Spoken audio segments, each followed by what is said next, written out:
का मार्ग धर्म की पौड़ी कोवड भागी पाए। ये महावाक्य श्री गुरु ग्रंथ साहिब जी के हैं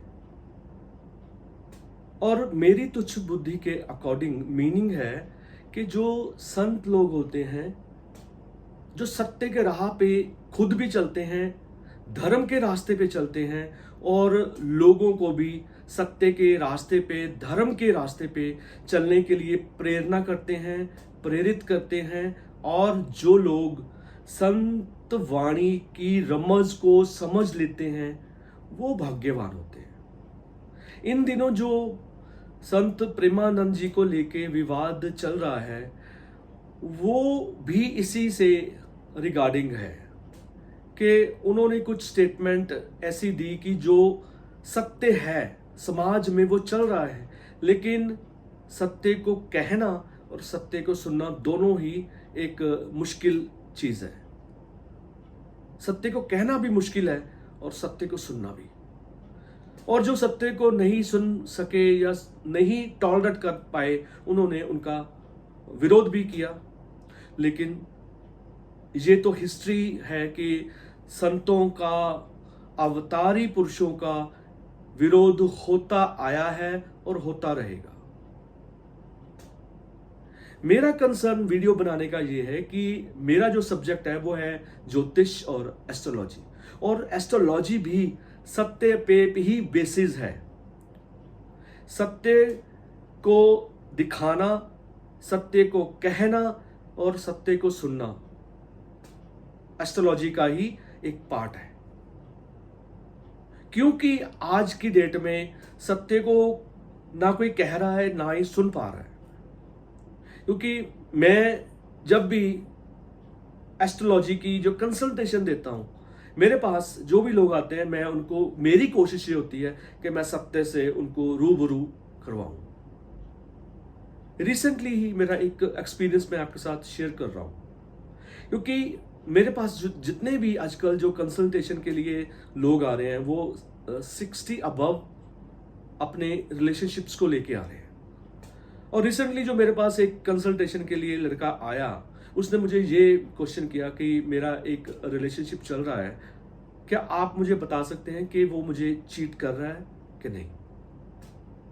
तो उसने मुझे अपने गर्लफ्रेंड के, जिसके साथ वो रिलेशनशिप में था, उसने डिटेल प्रोवाइड करवाई, बर्थ डिटेल्स दिए। तो मैंने उसको सत्य ही बताया कि जी हाँ, मेरे एनालिसिस के अकॉर्डिंग ये आपको चीट कर सकती है, इसके एक्स्ट्रा जो रिलेशन और भी हो सकते हैं।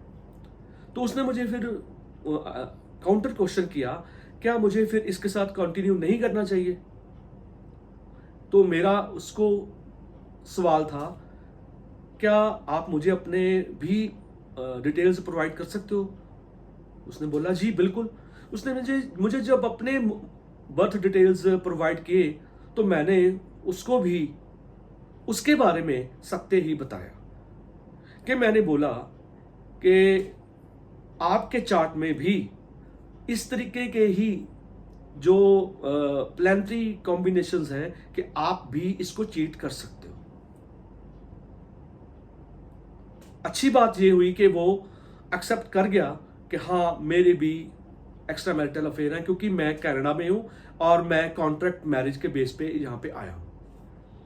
तो फिर मैंने उसको काउंटर क्वेश्चन आगे किया, क्या आपको ये लगता है कि आप किसी को चीट करें तो वो आपको चीट ना करे।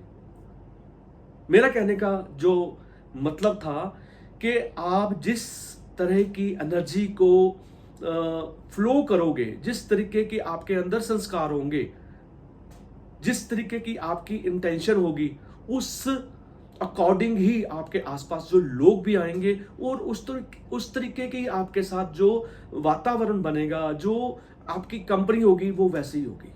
अगर आप किसी को चीट कर रहे हो और आप ये एक्सपेक्ट कर रहे हो कि आपको कोई चीट नहीं करेगा, इम्पॉसिबल। और ये सुन के वो कुछ टाइम के लिए खामोश हुआ और उसने ये बोला, थैंक यू सो मच, आपने मुझे गाइड किया। तो मेरा ये कंसर्न होता है कि अगर कोई सत्य के लिए या सत्य को सुनने के लिए रेडी है, तो उसको ही एस्ट्रोलॉजी का जो सहारा लेना चाहिए, हेल्प लेनी चाहिए।